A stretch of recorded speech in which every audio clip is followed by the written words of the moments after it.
I'm 28 now, and I work as a retail manager in Ohio. What I'm about to tell you still keeps me up at night. I remember this happened back in December 2019. I was 23 at the time, working the closing shift at a department store in a dying shopping mall. I should have trusted my gut that night. I really should have. It was December 23rd, 2 days before Christmas. The mall closed at 9 p.m. that night, and I was responsible for locking up my section. The usual routine: count the register, turn off the display lights, check the fitting rooms, lock the back stock room. I grabbed my coat from the break room and headed out through the employee corridor that connected to the mall's main hallway. The mall was empty, just the hum of the heating system and my footsteps echoing off the tile floor. I passed the closed food court. The smell of old grease still hung in the air. A few stores down, I noticed the Santa's Village setup was still lit. Red and green lights blinking around a fake wooden workshop. The mall had stopped doing Santa photos at 7 p.m. That's when I saw him. Santa was still there, sitting on his throne.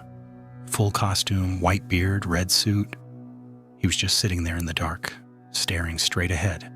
I stopped walking. Something felt wrong. The mall Santa was a guy named Derek, mid-50s, nice enough. But Derek always left right after his shift ended. He'd complained about the costume being too hot.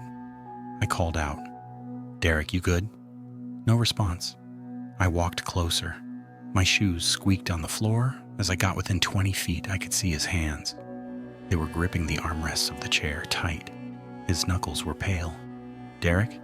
He turned his head toward me slowly, and I realized it wasn't Derek. This guy was younger, maybe 30s. His eyes were wrong, too focused, too intense. The beard was real, not the fake cotton one Derek wore. "You looking for Santa?" he asked. His voice was calm, quiet. I felt my stomach drop. "Who are you?" "I'm Santa." He smiled. It didn't reach his eyes. I backed up. He stood. The costume fit him perfectly, too perfectly, like he'd worn it before. "Mall's closed," I said, my voice cracked. "You need to leave." He took a step forward, then another. I turned and ran. My keys jangled in my pocket as I sprinted toward the exit. I could hear his boots behind me, heavy, steady, not running, just walking. Fast. I hit the exit doors and burst into the parking lot. I didn't stop until I reached my car. I fumbled with my keys, got inside, locked the doors. I looked back at the entrance. He was standing in the doorway, watching me, still smiling. I called the police from my car. They arrived 12 minutes later. They found the Santa costume folded neatly on the throne. The security cameras in that section had been spray painted over. They never found him. I quit 2 weeks later. I still don't go to malls during Christmas.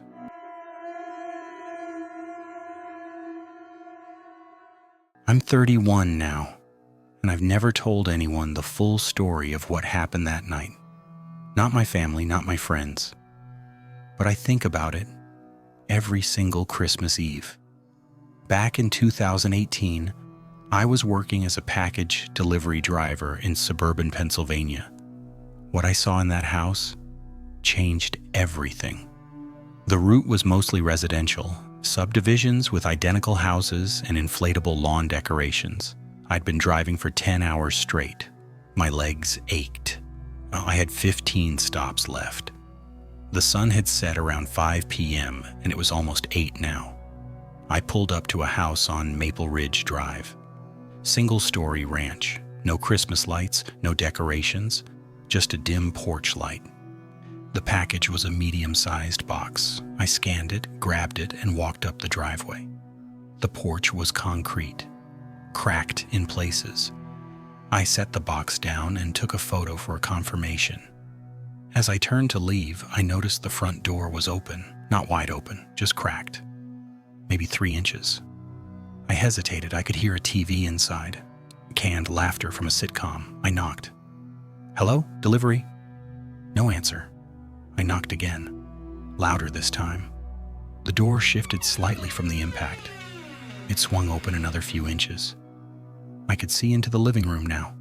A couch, A coffee table, a Christmas tree in the corner. No lights on it, just ornaments. Hello? Still nothing. I should have left. But something felt off. The TV was still playing. A Coca-Cola commercial?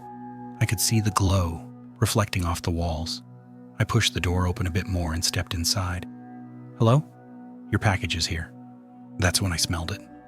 Copper. Metallic. Like old pennies. I looked down. There was a dark stain on the carpet near the hallway. It was wet.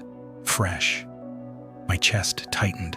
I backed toward the door. That's when I heard footsteps upstairs. Slow, deliberate. I ran. I didn't close the door. I didn't grab the package. I just ran to my truck and locked the doors. My hands were shaking so badly I could barely start the engine.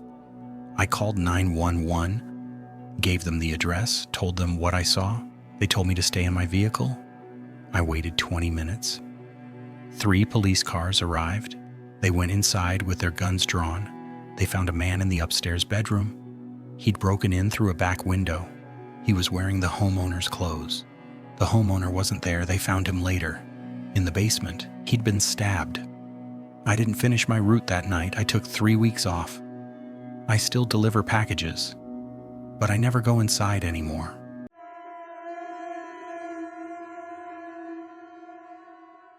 I'm 26 and I need to get this story off my chest. Because whoever left that gift outside my door is still out there. And I think they're watching someone else now. This happened in December 2020.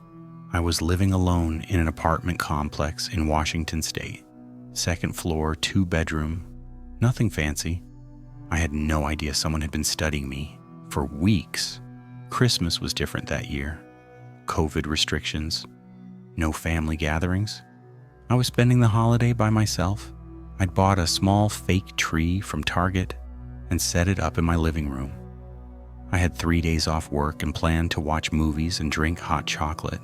On December 22nd, I found a gift outside my door. It was wrapped in red paper with a gold bow, no tag, no card, just sitting there on my doormat. I brought it inside. It was light, maybe a pound. I shook it gently. Something shifted inside. I figured it was from a neighbor, maybe the older woman in 2C. She'd always been friendly. I opened it. Inside was a framed photo. It was me, sitting on my couch, watching TV. The angle was from outside my living room window. My blood went cold. I lived on the 2nd floor. There was no balcony, no fire escape. Someone had taken this photo from outside, but that was impossible. I checked the photo again. I could see the date in the corner of my TV screen. December 19th, 3 days ago. I walked to my living room window and looked out. There was a tree directly across from my building. Tall, thick branches. Someone could have climbed it, someone with a camera. I closed my blinds, all of them, every window in the apartment. My hands were shaking. I called the police. They came, took the photo, took my statement. They said they'd patrol the area. That night I couldn't sleep.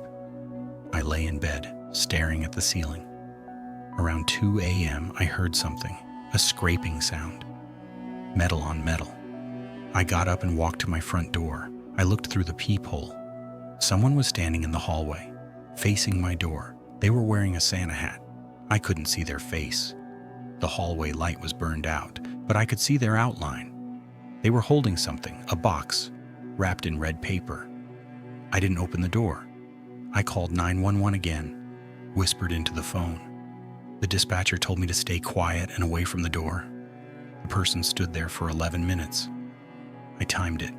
Then they set the box down and walked away. Police arrived. The box was empty, no fingerprints, no cameras in the hallway. I moved out in January. I still don't open gifts without a card.